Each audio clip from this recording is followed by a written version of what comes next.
আসসালামু আলাইকুম। আমি তারবি আইডেল স্কুলের একজন অভিভাবক। আমার ছেলে মাহাদি সায়ান নার্সারিতে পড়ে। ও আসলে মানে পড়াশোনার প্রতি আগে মোটামুটি ছিল, কিন্তু স্কুলে আসার পরে আলহামদুলিল্লাহ টিচারদের আন্তরিকতায় এবং সহযোগিতায় অনেক ভালো করছে সে। আমি আসলে এমন একটা স্কুল চাচ্ছিলাম যেখানে ইংরেজি বাংলার পাশাপাশি আরবিটাকে খুব বেশি ফোকাস দেওয়া হবে। তো দেখা যাচ্ছে এই স্কুলে আসার পর আমি যতটা আশা করেছি তার থেকেও খুব বেশি পাচ্ছি। আলহামদুলিল্লাহ আমার ছেলে এখন আরবিতে অনেক কিছু পারে এবং ইংরেজিও খুব ভালো শিখছে। আসলে অনেকে চিন্তা করে যে স্কুলে সাধারণত ইংলিশ বাংলাটার প্রতি বেশি ফোকাস দেওয়া হয়, কিন্তু টার্মি আইডিয়াল স্কুলে আরবিটার প্রতিও খুব বেশি মনোযোগ দেওয়া হয় বাচ্চাদের প্রতি।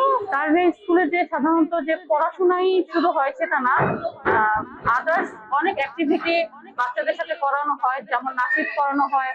ওদের পড়াশোনার পাশাপাশি ড্রয়িং এর ব্যাপারে খুব বাচ্চাদের আগ্রহী করে তোলা হয়েছে। এছাড়া দেখা যায় বাচ্চারা বড়দের সাথে কিভাবে আচরণ করবে, ছোটদের সাথে কিভাবে আচরণ করবে, এভরিথিং সবকিছু এখানে শেখানো হয়। একটা বাচ্চাকে পরিপূর্ণ মানুষ হিসেবে গড়ে তোলার জন্য যতটা কেয়ার নেওয়া প্রয়োজন, টিচাররা সর্বক্ষণিক বাচ্চাদেরকে সেই শিক্ষায় শিক্ষিত করে তোলার চেষ্টা করছেন। ইনশাল্লাহ আমরা আশা করব আগামীতে আরো ভালো কিছু, ভালো মানুষ হিসেবে আমার বাচ্চা গড়ে উঠবে।